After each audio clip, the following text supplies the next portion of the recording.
Rise of nationalism in Europe. Europe एक continent है और नेशनलिज्म की मिसाल मैं आपको इंडिया से दूंगा।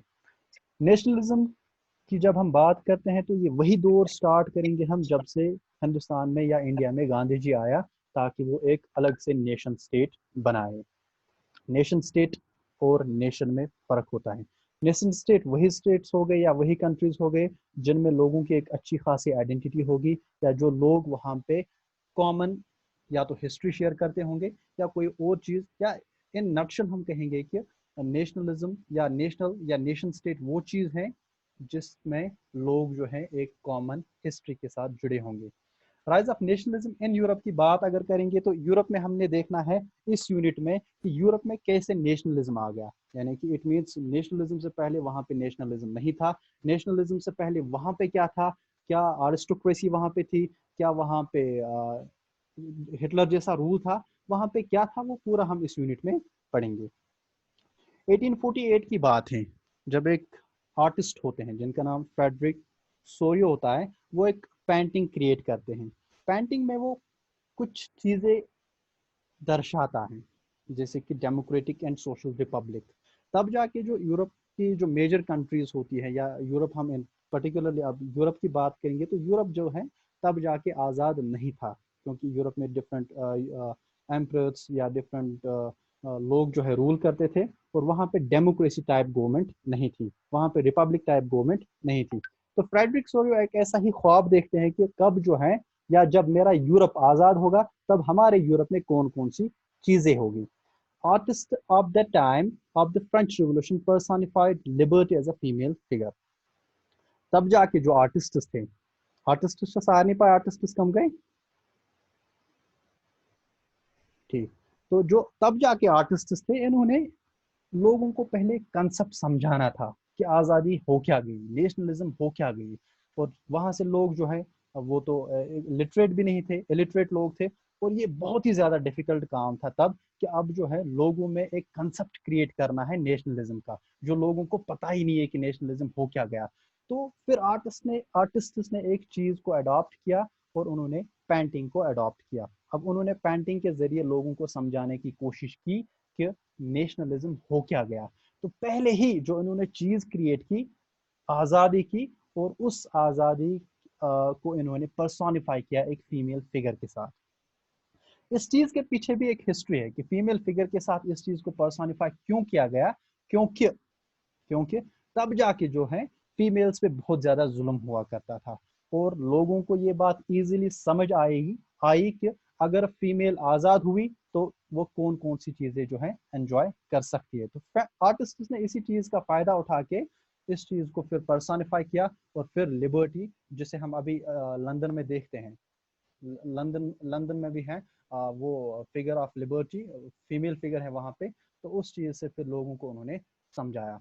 तो according to Soros's utopian vision, Soros की बात हम करेंगे, फ्रेडरिक सोरियो की बात हम करेंगे, यूटोपियन विजन की बात यहाँ पे की हमने, या सोरियो ने ये यूटोपियन विजन देखा। ये एक आइडियल विजन था। Utopian means ideal but impractical. Utopian का लफ्जी माने है ideal but impractical.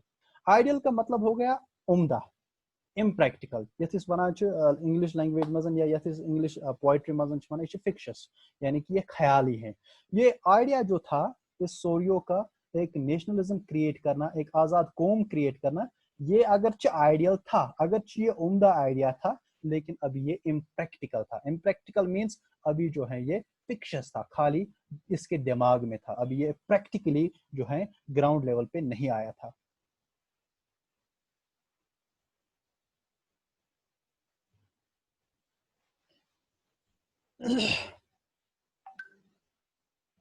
The people of the world are grouped as distinct nations, identified through their flags and national costume. According to Sorio's utopian vision, Sorio का मानना था जो लोग हैं, दुनिया के लोग जो हैं, ये नेशंस में बांटे गए हैं।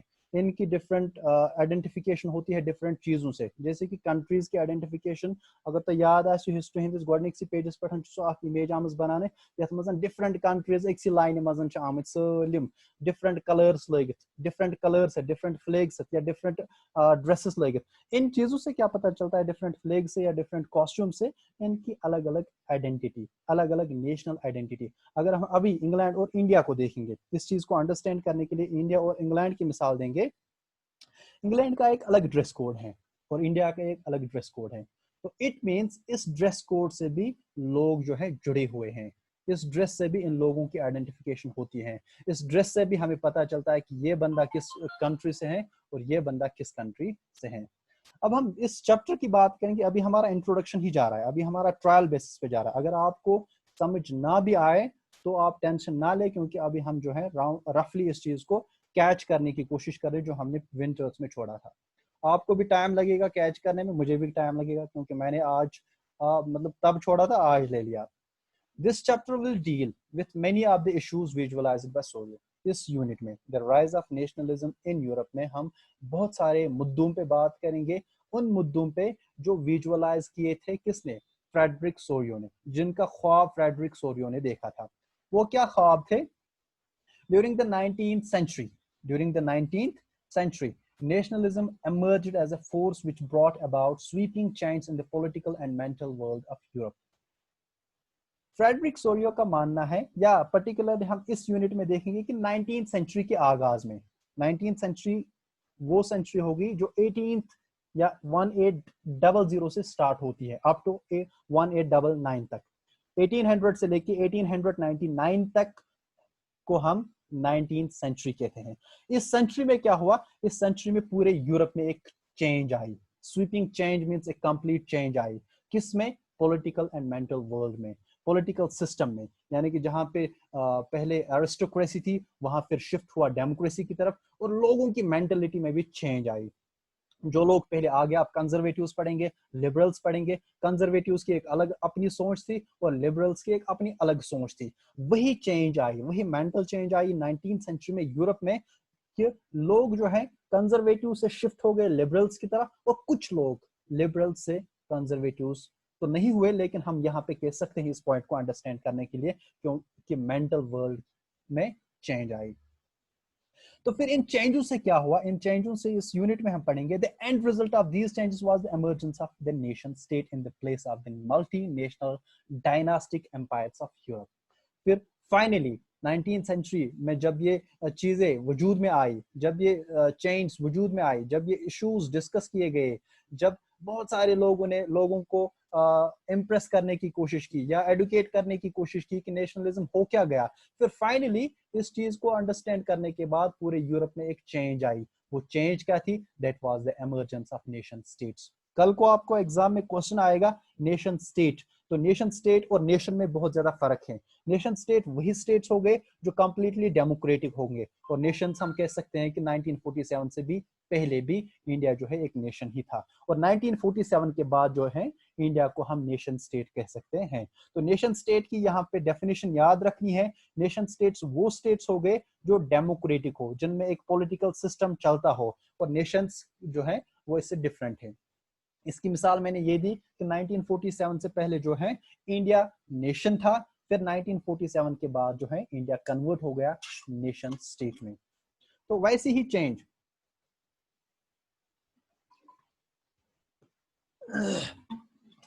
चेंज यूरोप में आई 19th सेंचुरी के इन इश्यूज के बाद, एक पॉलिटिकल सिस्टम में चेंज आई। तो मेजरली हम कह सकते हैं कि यूरोप के डिफरेंट कंट्रीज में नेशन स्टेट का सिस्टम फिर अडॉप्ट किया गया। ये कहना इजी है, ये कहना इजी है कि वहां पे फिर नेशन स्टेट हो गया, लेकिन जब हम इन चीजों को स्पेसिफिकली देखेंगे कि फ्रांस ने कैसे इस चीज को अडॉप्ट किया, फ्रांस ने कैसे इस चीज को अचीव किया, फिर हम फ्रेंच रिवोल्यूशन पढ़ते हैं या रशियन रिवोल्यूशन पढ़ते हैं कि रशिया ने इस चीज को कैसे, या जर्मनी में हिटलर थे फिर वहां पे कैसे ये चीज हो गई, या सोवियत यूनियन क्या था। तो इन चीजों को जब हम स्पेसिफिकली पढ़ते हैं तो फिर हमें ये कंसेप्ट अच्छे से समझ आता है कि नेशन स्टेट हो क्या गया, नेशन स्टेट बनाने के लिए इन कौम के लोगों को क्या क्या मेहनत करनी पड़ी है। A modern state a modern state in which a centralized power exercised sovereign control over a clearly defined territory had been developing over a long period of time in Europe. But a nation state was one in which the majority of its citizens and not only its rulers came to develop a sense of common identity and shared history or descent. फिर क्या फर्क हुई पहले Europe में और बाद की Europe में, यानी कि जो पहले यूरोप था और जो बाद में यूरोप था, बाद वाला यूरोप हो गया जब नेशन स्टेट्स हुए।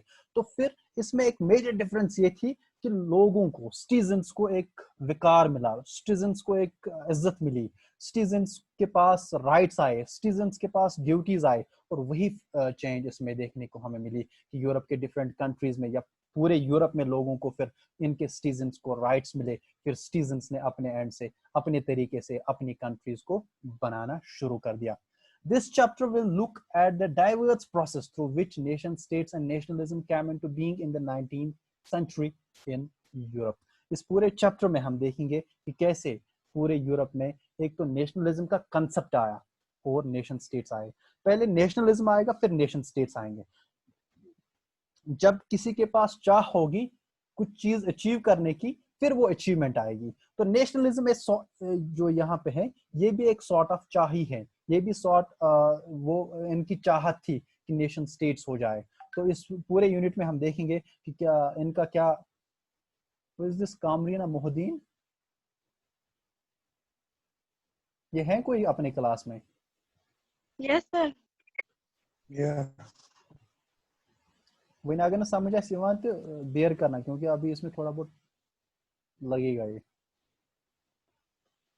तो इस पूरे यूनिट में हम यही चीजें देखेंगे कि नेशनलिज्म आया कैसे।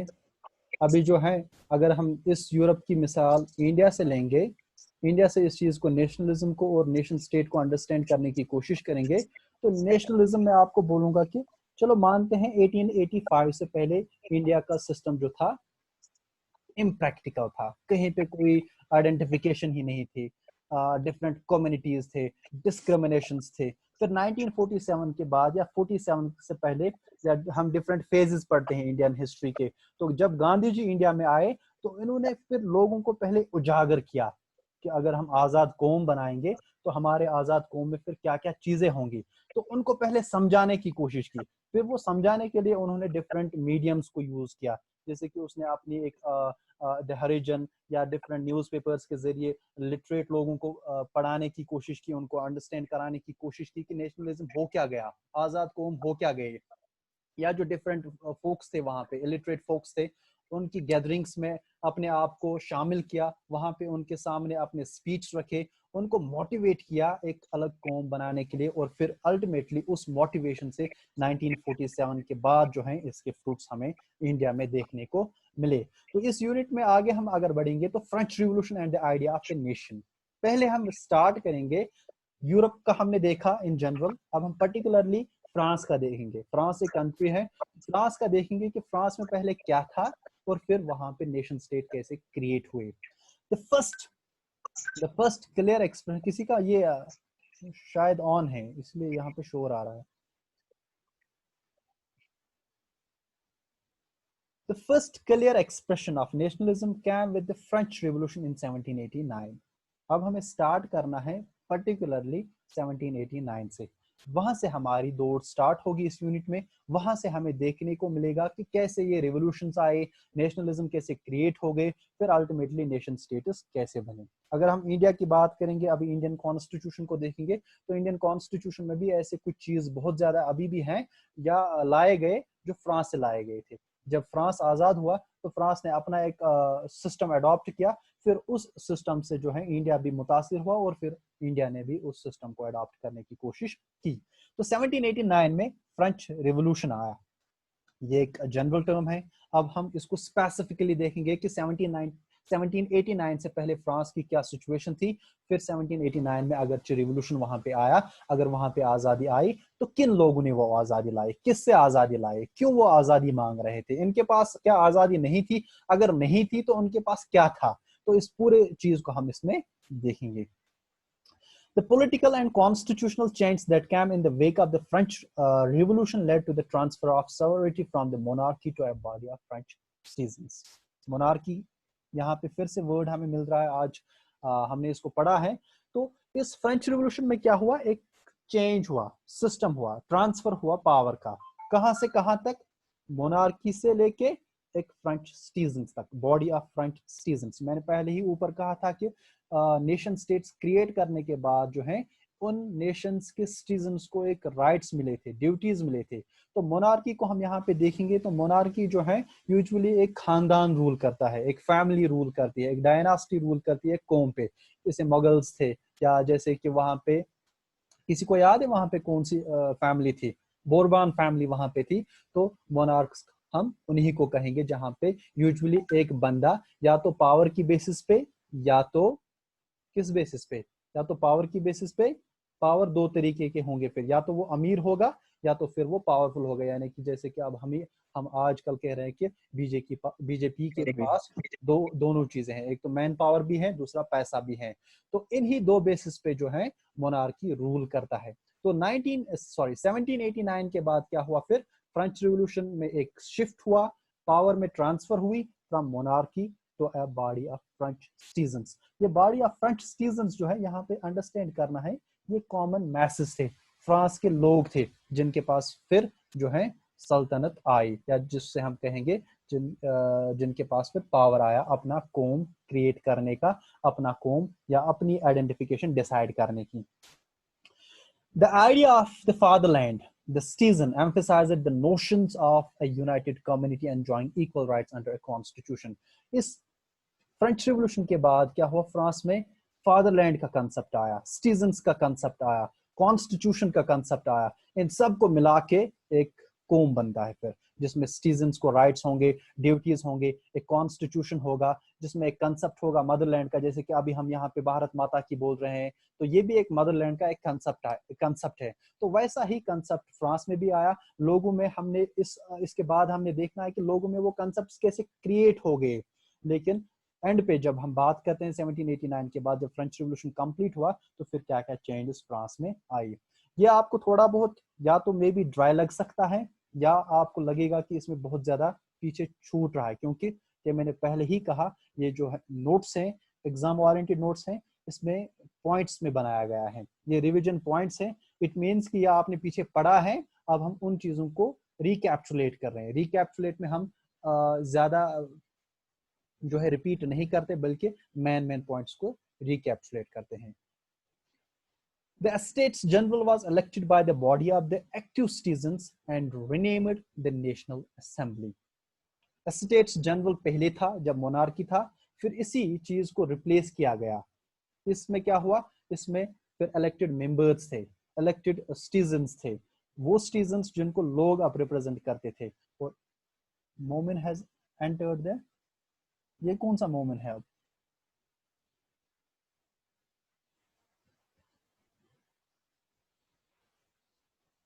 तो फिर इसी चीज को नेशनल असेंबली का नाम दिया गया, वैसे ही जैसे कि अभी यहाँ पे हमारा पार्लियामेंट में है इंडिया में। इस चीज को हम फ्रांस को हम कंपेयर करते हैं इंडिया के साथ, क्योंकि इंडिया की टर्मिनोलॉजी हमें पता है, तो इस चीज से हमारे लिए ये चीजें, ये टर्म्स आसान हो सकती है समझने में।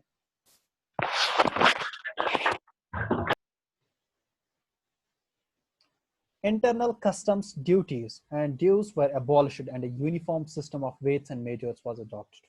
पॉइंट नंबर 5 हमें कह रहा है कि फ्रांस में जब आज़ादी हुई 1789 के बाद, जब फ्रांस एक नेशन स्टेट बना, तो इंटरनल कस्टम ड्यूटीज और ड्यूज वर अबॉलिश्ड। यानी कि जो भी वहां पे टैक्सेस इंप्लीमेंट किए गए थे मोनार्की की जानिब से, चाहे वो लीगल थे या इलीगल थे, चाहे उनमें जुल्म होता था लोगों को या वो डेमोक्रेटिक टाइप के थे, वो सारे अबॉलिश किए गए और फिर एक uniform system of weights and measures adopt किया गया। Uniform system of weights and measures में यहाँ पे समझाना चाहूंगा, जैसे कि for example internal custom duties and dues. अगर हम कश्मीर में ट्रेड करने की कोशिश करेंगे, अगर यहाँ पे मोनार्की सिस्टम होगा, फिर अगर यहाँ पे internal customs duties and dues होंगे, मानो ऐसे कि अगर हम फिर कश्मीर में ट्रेड करने की कोशिश करेंगे, इट मींस अगर हम पुलवामा डिस्ट्रिक्ट के लोग हैं, फिर हम बारामूला जाएंगे ट्रेड करने के लिए, तो इट मींस हमें पुलवामा से निकल के बारामूला में अलग ड्यूज, अलग कस्टम्स या अलग टैक्सेस देने पड़ेंगे। तो वैसे ही फ्रांस में भी था, अलग अलग जगह पे अलग अलग टैक्सेस थे, डिफरेंट लोगों ने डिफरेंट जनरल्स जो थे सिटीज के, उन्होंने अपने अपने एंड से अपनी तर्ज के अपने टेस्ट के टैक्सेस क्रिएट किए थे, और वो टैक्सेस लोगों को देने पड़ते थे तब जाके। और फिर फाइनली क्या हुआ, वो सारे छोटे बड़े टैक्सेस को एबॉलिश किया गया, एक यूनिफॉर्म, यूनिफॉर्म मींस फिर पूरे मुल्क में, पूरे फ्रांस में एक ही, जैसे कि अभी अगर हम यूनिफॉर्म कहेंगे, यूनिफॉर्म सिस्टम। अभी दिल्ली में कल ही जाके 88 पे डीजल हो गया, तो मुंबई में इसकी रेट डिफरेंट है, या फिर कोलकाता में इसकी रेट डिफरेंट है, तो ये यूनिफॉर्म रेट नहीं है। तो यूनिफॉर्म हो गया अब, जहां जहां पे सेम रेट होगी, एक ही कंट्री में एक ही रेट होगी, तो वो हो गया यूनिफॉर्म। तो यही uniform system of weights and measures, ये वजन तोलने का जो सिस्टम था, या बिजनेस करने का सिस्टम था, ट्रेड करने का सिस्टम था, ये फिर उन्होंने यूनिफॉर्म बनाया, एक ही बनाया। जो एक जगह पे टैक्स देगा, वही टैक्स उसको दूसरी जगह पे भी, या सरकार की तरफ, या ट्रेड करते वक्त जो भी इनको कस्टम से ड्यूज होंगे।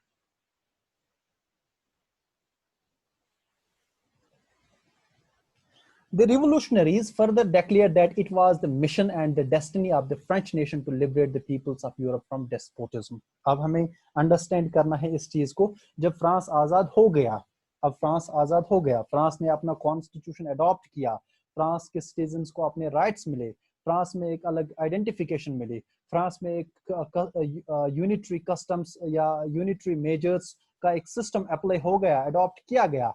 अब इन लोगों ने कहा कि अब हमारा फर्ज बनता है, अब हम पूरे यूरोप को आजाद करें, पूरे यूरोप को लिबरेट करें, पूरे यूरोप के लोगों को आजाद करें। तो फिर इनसे, इस फ्रांस से, हमने यहाँ पे भी देखा, इंडिया में भी देखा कि इंडिया में जब कॉन्स्टिट्यूएंट असेंबली मुंतखब की गई कॉन्स्टिट्यूशन को ड्राफ्ट करने के लिए, तो उन्होंने फ्रांस से भी कुछ चीजें लाई। क्यों लाई? क्योंकि वो फ्रांस के सिस्टम से मुतासिर हुए थे। तो फिर फ्रांस के लोगों ने कहा कि अब जब हमारा फ्रांस आजाद हो गया, अब जब हमने फ्रांस में बोरबॉन फैमिली को यहाँ से एराडिकेट कंप्लीटली कर ही दिया, तो अब हमारा फर्ज बनता है कि हम पूरे यूरोप को आजाद करें। फ्रांस एक कंट्री है, यूरोप एक कॉन्टिनेंट है, ठीक है। Students and other members of educated middle classes began setting up chuck. किसी को कोई प्रॉब्लम है? no.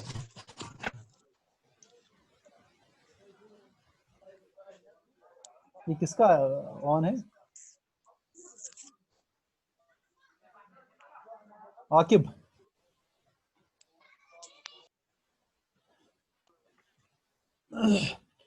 तो फिर क्या हुआ फ्रांस में? मैंने पहले ही कहा, जैसे गांधी जी ने इंडिया में एक सिस्टम चलाने की कोशिश की। सिस्टम क्या चला? इसमें बच्चे भी शामिल हो गए, बूढ़े भी शामिल हो गए, मर्द भी शामिल हो गए, फीमेल्स भी शामिल हो गए, सारे लोग शामिल हो गए, पढ़े लिखे वो भी शामिल हो गए, इलिटरेट्स वो भी शामिल हो गए, जो लोग अंग्रेज लोगों के साथ काम करते थे उनको भी फिर चेंज होना ही पड़ा। तो वैसी ही सिचुएशन, अब ऐसा मानो ये पहले फ्रांस में हो गया, फिर वही वही उसी तर्ज पे ये इंडिया में भी हो गया। पहले फ्रांस के लोगों ने अडॉप्ट किया इस चीज को, फिर यही चीज जो है 200 साल के बाद जो है फिर इंडिया ने इस चीज को अडॉप्ट करने की कोशिश की।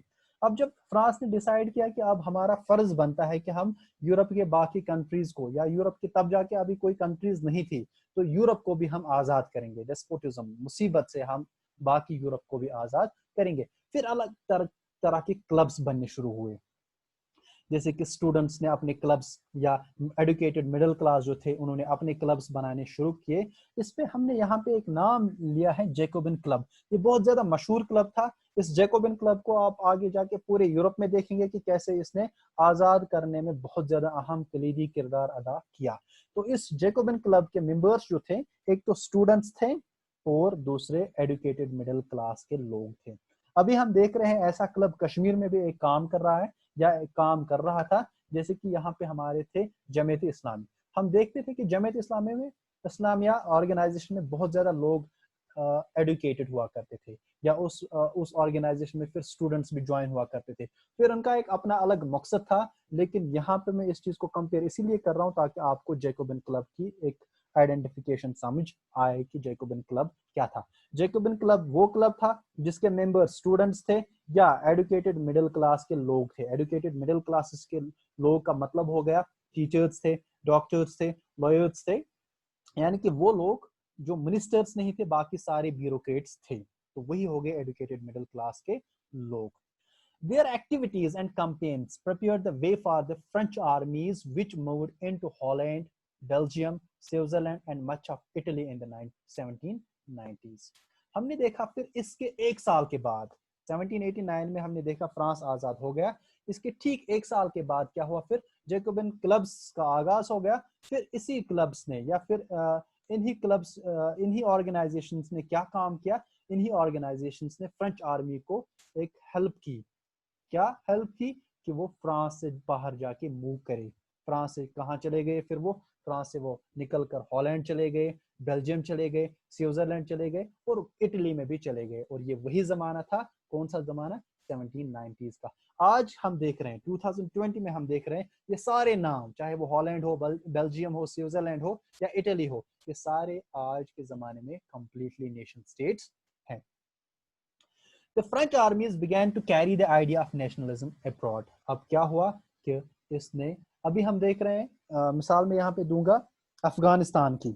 अभी हम कह रहे हैं कि, या कुछ लोग कह रहे हैं कि अफगानिस्तान के लोग आएंगे, वहां से तालिबान आएंगे, फिर वो ऐसा करेंगे, वैसा करेंगे. फिर क्या होगा, जब वो पावर पाएंगे, फिर उनकी पावर पाने से क्या होगा कि वहां पे इस्लामिक सल्तनत क्रिएट हो जाएगी. तो ऐसा ही कुछ 1790s में किन लोगों ने किया था, फ्रेंच आर्मीज ने. इन्होंने एक आइडिया को कैरी किया. वो आइडिया क्या था, नेशनलिज्म का. वो नेशनलिज्म मैंने पहले ही समझाया, वो एक फीलिंग थी, वो एक इमोशंस थे. क्या इमोशंस, क्या फीलिंग्स, एक अलग नेशन स्टेट क्रिएट करने की. Through a return to monarchy, Napoleon had no doubt destroyed democracy in France, but in the administrative field he had incorporated revolutionary principles in order to make the whole system more rational and efficient. यहाँ पे थोड़ा बहुत jump है, यहाँ पे थोड़ा बहुत jump है, क्योंकि यहाँ पे आप डायरेक्टली नेपोलियन को पढ़ रहे हैं कि नेपोलियन ने जो है फ्रांस में डेमोक्रेसी को डिमोलिश किया, फ्रांस में डेमोक्रेसी को खत्म किया. अगर 1790 1789 में हमने देखा कि फ्रांस में डेमोक्रेसी, फ्रांस तो पहले आजाद हुआ, क्या अब वहां पे ऑफिशियली कंप्लीटली डेमोक्रेसी एस्टैब्लिश हुई थी या नहीं हुई थी, वो बाद की बात है. लेकिन हमने पहले ये चीज अंडरस्टैंड करना है, 1789 में वहां पे जो है मोनार्की सिस्टम खत्म हुई थी. फिर नेपोलियन आगे आता है. नेपोलियन अगरचे फ्रांस में जो है पावर में आता है थ्रू डेमोक्रेसी, लेकिन वो अल्टीमेटली डेमोक्रेसी को डिमोलिश करता है. क्यों करता है, क्योंकि वो बोलता है लोगों को कि अगर हमने डेमोक्रेसी को अडॉप्ट करने की कोशिश की 1789 में, 1804 में जब नेपोलियन आता है, नेपोलियन कोड देता है. अभी मुझे याद आ रहा है कि हमने विंटर में शायद ये पढ़ा था, हाँ, सिविल कोड 1804 में. तो 1804 में वो लोगों को कह रहा है कि आज से पहले 15 साल हमने डेमोक्रेसी को अडॉप्ट किया था, 15 साल में हमारे यहाँ कोई तरक्की नहीं हुई, डेमोक्रेसी ने हमें कुछ भी नहीं दिया, इसलिए हम डेमोक्रेसी को जो है फिर से डिमोलिश कर रहे हैं. तो मैंने पहले ही कहा ऊपर फ्रंट पेज में जब मैंने इंट्रोडक्शन दिया कि इस यूनिट में क्या पढ़ेंगे हम, इस यूनिट में हम ये भी पढ़ेंगे कि लोगों की मेंटेलिटी भी चेंज हुई इस सेंचुरी में. तो यहाँ पे एक पॉइंट हमें नजर आ रहा है कि मेंटेलिटी की भी बात उठेगी. अब क्यों उठेगी, क्योंकि हमने देखा मेंटेलिटी चेंज हुई. पहले कंजर्वेटिव मेंटेलिटी थी, फिर फ्रांस के लोगों में लिबरलिज्म आया, उन्होंने लिबरेट करने की कोशिश की. अब जो है, जो लोग नेपोलियन को सपोर्ट कर रहे थे फिर से मोनार्की में जाने के लिए, इट मींस वो लोग फिर लिबरलिज्म से या लिबरल थॉट से फिर से वापस चले गए कंजर्वेटिव थॉट की तरह. तो through a return to monarchy, Napoleon had no doubt destroyed democracy in France, but in the administrative field he had incorporated revolutionary principles in order to make the whole system more rational and efficient. बोल रहा है कि अगरचे France में फिर से democracy destroy हुई थी, लेकिन वो कहते हैं ना, something is better than nothing. अगरचे फ्रांस में डेमोक्रेसी खत्म हुई थी, लेकिन कुछ चीजें अच्छी भी हुई थी इस नेपोलियन के वक्त में. वो क्या था कि इसके जमाने में एडमिनिस्ट्रेटिव सिस्टम जो है बहुत ही ज्यादा उम्दा था. वो आगे हम पढ़ेंगे कि नेपोलियन का कौन सा कोड था, फिर उसमें क्या क्या चेंज आई थी. The Civil Code of 1804, usually known as the Napoleonic Code, did away with all privilege based on birth, established equality before the law and secured the right to property. हमने देखना है कि यहाँ पे हमने इस यूनिट में हाल फिलहाल नहीं पढ़ा कि फ्रांस में पहले जाके सोसाइटी कैसी थी। अब अगर आपको याद होगा, आपने पढ़ा है कि फ्रांस में जो सोसाइटी है 3 डिफरेंट क्लासेस में डिस्ट्रीब्यूट हुई थी, clergy, nobility and third estate, या फर्स्ट एस्टेट, सेकंड एस्टेट या third estate. Third state. Yes yes. तो क्या हुआ, जब नेपोलियन ने अपना एक कानून बनाया, सॉर्ट ऑफ अपना कॉन्स्टिट्यूशन बनाया, जिस चीज को इसने नेपोलियनिक कोड नाम रखा। इस नेपोलियनिक कोड में इसका दूसरा नाम सिविल कोड भी था। कल को आपको ये क्वेश्चन भी आ सकता है कि सिविल कोड का दूसरा नाम क्या था, या डेफिनेटली इस पे क्वेश्चन ये आएगा कि सिविल कोड कब आया था, 1804 में आया था। सिविल कोड किसने लाया था, नेपोलियन ने लाया था। अगर नेपोलियनिक कोड होगा वहां पे, तो फिर डेफिनेटली या तो 1804 के रिलेटेड जवाब होगा या सिविल कोड के रिलेटेड जवाब होगा।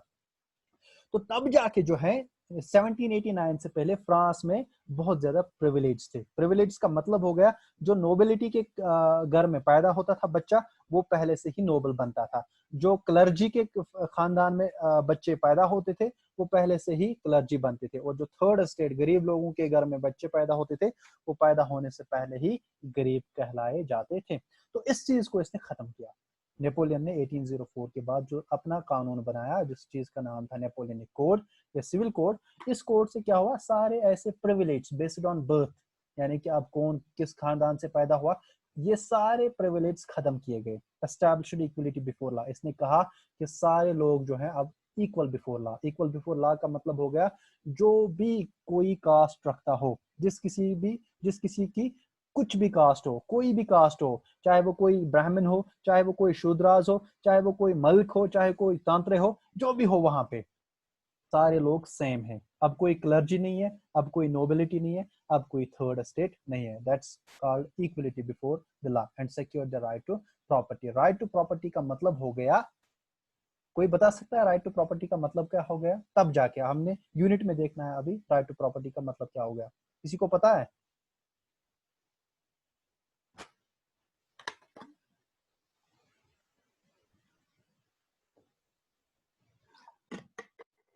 राइट टू प्रॉपर्टी का मतलब हो गया, जो तब जाके ऑनरशिप थी वो स्टेट की थी, यानी कि चर्च तब जाके जो है लैंड को ओन करता था। फिर वो लोगों में बांटी जाती थी वो लैंड, फिर उनसे वो टैक्सेस लिए जाते थे, डिफरेंट टैक्सेस लिए जाते थे।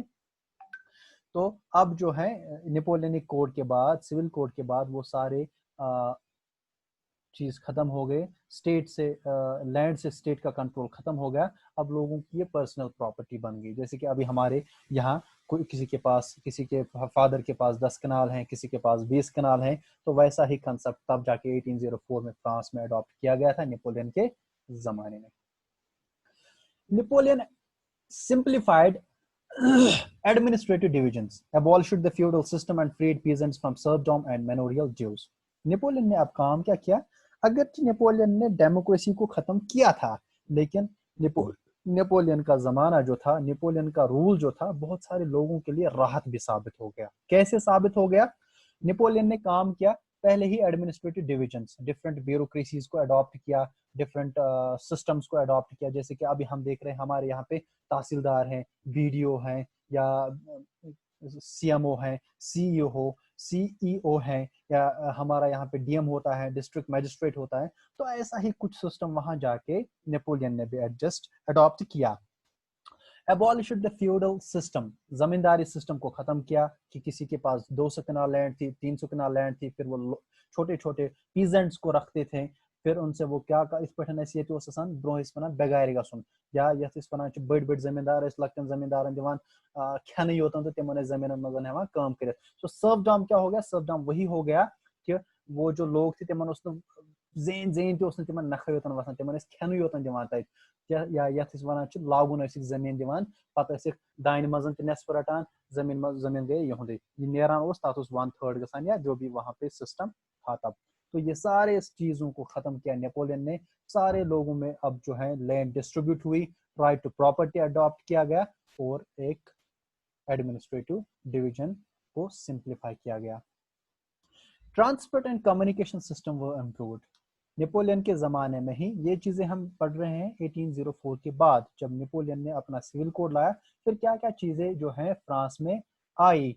ट्रांसपोर्ट सिस्टम जो है पहले से बनस्बत पहले से जो है बहुत ज्यादा इम्प्रूव हो गया, कम्युनिकेशन सिस्टम जो है इम्प्रूव हो गया, यानी कि अब आने जाने में बहुत ज्यादा लोगों को सहूलियत हुआ करती थी। अब जो है ट्रांसपोर्ट था, गाड़ियां थी, रोडों को डेवलप किया गया, तो ऐसी एक शेप दी गई फ्रांस को। Businessmen and small-scale producers of goods in particular began to realize that uniform laws, standardized weights and measures, and a common national currency would facilitate the movement and exchange of goods and capital from one region to another. यहाँ पे बहुत ज़्यादा important point है। Point number 14 पे अगर आप ध्यान देंगे, बहुत ज़्यादा important point है। ये point जो है economics की तरफ आपको लेगा और मे बी इकोनॉमिक्स का कुछ कंसेप्ट आपको ये क्लियर करेगा।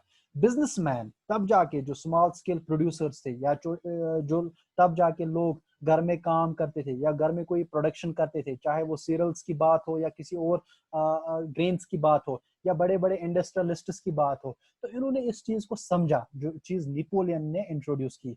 इन पर्टिकुलरली इन्होंने क्या चीज रियलाइज किया, इस यूनिफॉर्म लॉ से। याद रहे यूनिफॉर्म लॉ या यूनिफॉर्म चीज क्या था नेपोलियन के जमाने में, ये यूनिफॉर्म लॉज वो लॉज थे जो पूरे फ्रांस पे अब अप्लाई हुआ करते थे, पर्टिकुलरली किसी खानदान पे नहीं, पर्टिकुलरली किसी कम्युनिटी पे नहीं, बल्कि पूरे फ्रांस पे जो भी चीजें अब थी वो सारे फ्रांस पे अप्लाई हुआ करते थे। तब जाके फिर यूनिफॉर्म लॉज में हमने देखा एक ही करेंसी पूरे फ्रांस में चले, जैसे कि अभी यूनिफॉर्म करेंसी इंडिया में है रुपी, ठीक। तो पहले जाके फ्रांस में डिफरेंट करेंसीज थी, एक एरिया में एक करेंसी थी, दूसरे एरिया में दूसरी करेंसी थी। ऐसी ही मिसाल मैं फिर से दूंगा कि अगर पुलवामा नेर ट्रेड करने पत नेर बारामूला कुन तम पुलवामा पे पनी करेंसी पे चेंज करें बारामूला गसन खतर। तो ऐसा ही एग्जैक्टली ऐसा ही सिस्टम पूरे फ्रांस में था, डिफरेंट करेंसीज थी, डिफरेंट कॉर्नर्स में डिफरेंट करेंसीज थी। फिर जो ट्रेड करने निकलते थे इनको वक्तन फवक्तन वो करेंसीज चेंज करनी पड़ती थी, जो एक बहुत ही बर्डन था ट्रेड करने के लिए, जिससे ट्रेड जो है पॉसिबल ही नहीं था। तो फिर जब ये यूनिफॉर्म लॉज इस नेपोलियन के ज़माने में पूरे फ्रांस में अप्लाई किए गए, तो इससे लोगों को एक राहत हुई। अब एक ही करेंसी थी, जहां वो चाहे वहां वो ट्रेड करने के लिए जा सकते थे, एक ही करेंसी थी। अब करेंसीज को चेंज करने की जरूरत इनको नहीं थी, डिफरेंट टैक्सेस इनको पे करने की जरूरत नहीं थी, बल्कि इससे क्या हुआ फिर पूरे फ्रांस में a movement of exchange, a movement of exchange of goods and services and capital from one region to another was facilitated. फिर इससे एक राहत हुई पूरे फ्रांस के बिजनेसमैन में या स्मॉल स्केल इंडस्ट्री प्रोड्यूसर्स में। जैसे कि मानो चलो हम फ्रांस के कुछ एरियाज को काउंट करते हैं, फ्रांस में एरिया ए है, एरिया बी है, एरिया सी है। अगर एरिया ए के लोग जो है ग्रेन्स प्रोड्यूस करते थे, तो वो इजीली अब जो है अपने ग्रेन्स को सेल आउट करते थे एरिया बी में और एरिया सी में। और अगर जब एरिया बी में लोग कॉटन प्रोड्यूस करते थे, वो एरिया ए और एरिया सी में इजीली उसको अब जो है ट्रेड कर सकते थे। कब कर सकते थे? जब नेपोलियन ने 1804 में अपना सिविलियन कोड या नेपोलियनिक कोड, जिसका दूसरा नाम भी था, लाया। In many places such as Holland and Switzerland, Brussels, Mainz, Milan, Warsaw, the French armies were welcomed as harbingers of liberty. तो क्या हुआ? Places like Holland, Switzerland, Brussels, ऐसी जगहों पे जो है इस फ्रेंच आर्मी को वेलकम किया गया था। ये कहा जाता था कि इस पठन छना इस वनान कश पठन कस ये छु खाजे खजर एमन ते एम आई वन कि यम छु खाजे खजर केमिक लिबर्टी हैं, आजादी हैं। फ्रांस की आर्मी जहां पे भी जाती थी, वहां की लोग, वहां की आवाम इनको बहुत ही ज्यादा ह्यूज रिस्पेक्ट देती थी, इज्जत करती थी, एहतराम करती थी। क्यों? क्योंकि यही वो लोग हैं जो अब हमें आजाद कर सकते हैं। It became clear that the new administrative arrangements did not go hand in hand with political freedom. लेकिन increased taxation, censorship, forced conscriptions into the French armies required to conquer the rest of the Europe policy outweighed the advantages of the administrative change. हमने ऊपर पढ़ा अगर France में अब administrative revolution आया था, administration change लाई थी नेपोलियन ने, लेकिन उसके कुछ नेगेटिव इफेक्ट्स भी थे। किसके नेगेटिव इफेक्ट्स थे? नेपोलियन जो रूल करता था उस रूल के कुछ नेगेटिव इफेक्ट्स भी थे। अगरचे नेपोलियन ने रोड्स भी मेंटेन किए थे, डिफरेंट कम्युनिकेशंस को ये भी किया था, इंप्रूव भी किया था, या बाकी ड्यूज भी खत्म किए थे, लेकिन इसने सेंसरशिप अप्लाई की थी और इसने कहीं कहीं पे या कुछ एरियाज में बहुत ज्यादा टैक्सेस जो है इंक्रीज किए थे। जैसे कि अभी हम देख रहे हैं डेली बेसिस पे पेट्रोल और डीजल में बहुत ज्यादा इजाफा हो रहा है, या सोना 50,000 पर 10 ग्राम्स। तो इसमें भी हमने देखा ये जो है कुछ गुड्स जो है डेली बेसिस पे इनमें बहुत ज्यादा इंक्रीज हो रहा है। तो ऐसा ही कुछ टैक्सेशन सिस्टम अप्लाई किया नेपोलियन ने, जिसमें बहुत ज्यादा इंक्रीज था। और इस इंक्रीज टैक्सेशन से और सेंसरशिप का मतलब हो गया कि अगर अब कोई जर्नलिस्ट था, कोई राइटर था, कोई न्यूज रीडर था, जो भी लोग थे, अब अगर उनको कुछ पब्लिश करना था वो पहले नेपोलियन के पास जाना चाहिए। मीन्स कि नेपोलियन के खिलाफ कोई नहीं लिख सकता। नेपोलियन चाहे अच्छा है या बुरा है, लोगों को इस चीज को अडॉप्ट करना ही करना है। सेंसरशिप के तहत यही माना गया वहां पे कि ये जो है सेंसरशिप लोगों से लिबर्टी छीन रहा है, वापस छीन रहा है। The making of nationalism in Europe, हमने इस फ्रांस की पर्टिकुलरली बात की। अब हम इसकी बात करेंगे, the making of nationalism in Europe. इतना ही पढ़ोगे कि कंटिन्यू करोगे?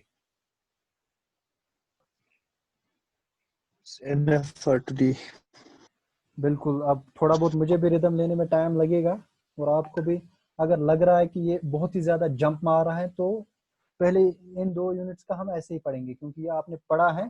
फिर जो 3rd यूनिट से हैं वो मैं फिर अपनी ही डायरी से पढ़ाऊंगा जैसे हम पढ़ते हैं। क्या लग रहा है, कुछ समझ आया? Yes, sir. हो सकता है मेरा रिदम अभी ना हो, इस चीज को बियर करिएगा क्योंकि मैंने तब से आज स्टार्ट किया है।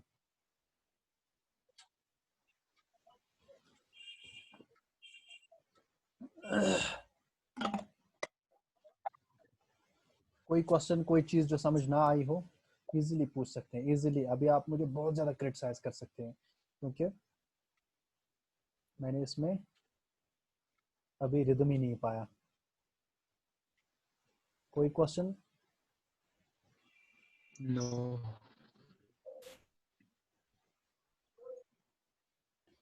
यूटोपियन, यूटोपियन का मतलब हो गया आइडियल सोच थी। ये किस कंश वनान कोई आइडिया देना।